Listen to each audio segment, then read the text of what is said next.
नाज़रीन, सियासी मैदान में कुछ अहम तब्दीलियाँ रोनुमा होने वाली हैं। इस किस्म की मुख्तलिफ रिपोर्ट्स और ख़बरें आ रही हैं कि कुछ वज़रा तब्दील हो सकते हैं, कुछ नए लोगों को जो पोजीशन है वो कोई मिल सकती है। इमरान साहब, आपसे जानने की कोशिश करेंगे इस किस्म की ख़बरें, मुख्तलिफ आर्टिकल्स हमने शो में पहले भी डिस्कस किए हैं कि ये कहा जा रहा है कि हुकूमती सेटअप में कुछ तब्दीलियाँ होने वाली हैं, कुछ वज़रा आला शायद घर जा सकते हैं, उनकी जगह कोई अल्टरनेटिव लोग आ सकते हैं। क्या लगता है आपको, क्या होने वाला है जुलाई और अगस्त में? बिस्मिल्लाहिर्रहमानिर्रहीम। देखिए, बात सीधी सी है ज़ैनब, वज़रा आला की तब्दीली तो मैं नहीं समझता हो, लेकिन वफाकी काबीना में ये खबरें हैं कि शायद कोई तब्दीलियाँ होने को हैं। अच्छा। अब मामला ये है कि एक बात को ज़हन में रखें कि हुकूमत में तब्दीली क्या होती है और वज़रा में तब्दीली किस तरह से होती है। काबीना में तब्दीली होना, किसी वज़ीर का कलमदान चेंज होना या किसी वज़ीर को काबीना में से फारिग कर देना, इसका मतलब ये नहीं है कि हुकूमत में ही तब्दीली हो गई। ठीक। वज़ीर आज़म का ये हक़ होता है और सूबाई सतह पे वज़ीर आला का ये हक़ होता है।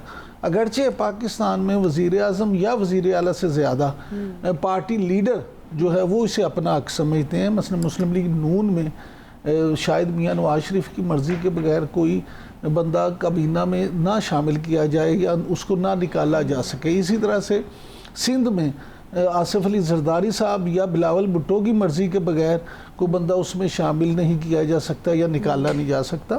बहरहाल, अगर हमारे दोस्त हैं, भाई हैं, उस्ताद हैं, बहुत कुछ हमने सीखा सुहेल वड़ाइच साहब से।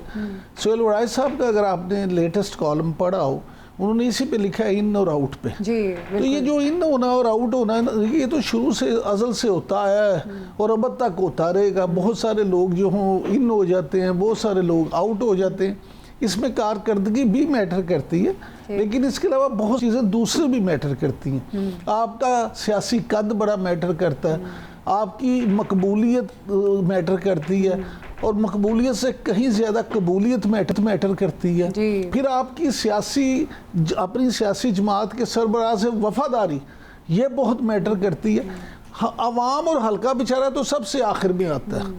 तो इसलिए ये जो चीज़ें हैं, मैं ज़ाती तौर पर समझता हूँ कि अगर काबीना में 2-4 तब्दीलियाँ हो जाएँ, जैसे नजम सेठी साहब बड़े सीनियर जर्नलिस्ट हैं, एनालिस्ट हैं, और उनकी चिड़िया खबरें भी बड़ी पक्की बताती है।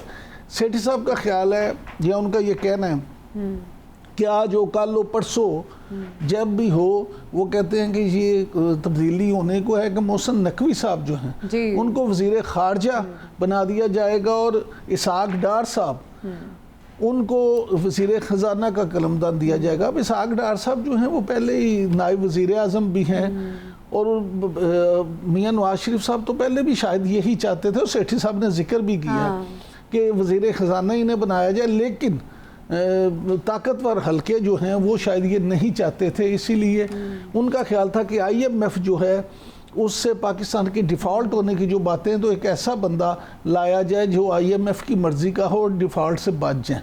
अब क्योंकि डिफ़ॉल्ट वाली कहानी मुक चुकी है, अब पाकिस्तान को अल्हम्दुलिल्लाह उस तरह से ख़तरा नहीं है कि डिफ़ॉल्ट हो।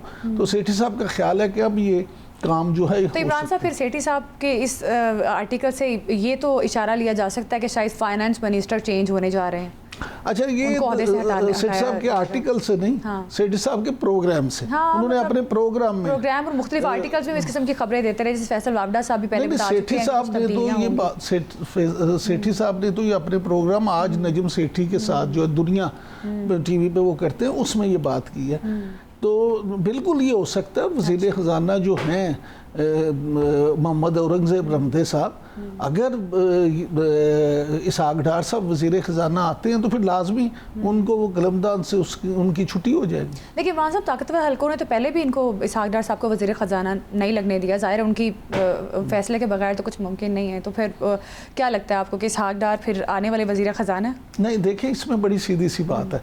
इसहाक डार साहब का जो मामला, वो एक बात को समझ लें कि बतौर वज़ीर ख़ारजा और बतौर नायब वज़ीर आज़म उनकी जो कारकर्दगी है वो काबिल वाकई काफ़ी काबिल सताइश है। उन्होंने خاص طور پہ ایران امریکہ جنگ میں جس طرح سے انہوں نے محنت کی ہے اور کردار ادا کیا ہے، تو یہ جو ساری چیزیں ہیں یہ میں سمجھتا ہوں کہ بڑا کارکردگی کی بنیاد پہ اگر کوئی تبدیلی ہوتی ہے تو بالکل اچھا۔ عمران صاحب مجھے یہ بتائیے کہ رانا ثناء اللہ کی جانب سے تو یہ کہا گیا کہ کابینہ میں کوئی تبدیلی جو ہے وہ آتی بھی ہے تو حکومت کی تبدیلی نہیں ہے، ان کی اس اسٹیٹمنٹ کے بارے میں آپ کا کیا خیال ہے؟ یہ بھی بتائیں کہ مسلم لیگ نون کی حکومت انہوں نے کہا کہ مقررہ مدت جو ہے وہ اپنی پوری کرے گی، پھر اس کا مطلب ہے کہ جو قیاس آرائیاں آ رہی ہیں پھر اس حساب سے تو دم توڑ دیا پھر قیاس آرائیوں نے اگر وہ اچھا زینب اس پہ میں آپ کو بتاؤں، ایک تو یہ کہ رانا ثناء اللہ صاحب جو ہیں ان کا یہی کہنا بنتا ہے، ایک اس کی دو وجوہات ہیں، ایک تو یہ کہ رانا ثناء اللہ صاحب جو ہیں وہ مسلم لیگ نون کو ریپریزنٹ کرتے ہیں، ان کے سینئر رہنما ہیں، اور وزیر اعظم شہباز شریف صاحب کے بھی بڑے قریبی سمجھے جاتے ہیں، میاں نواز شریف صاحب کے بھی بڑے قریبی سمجھے جاتے ہیں۔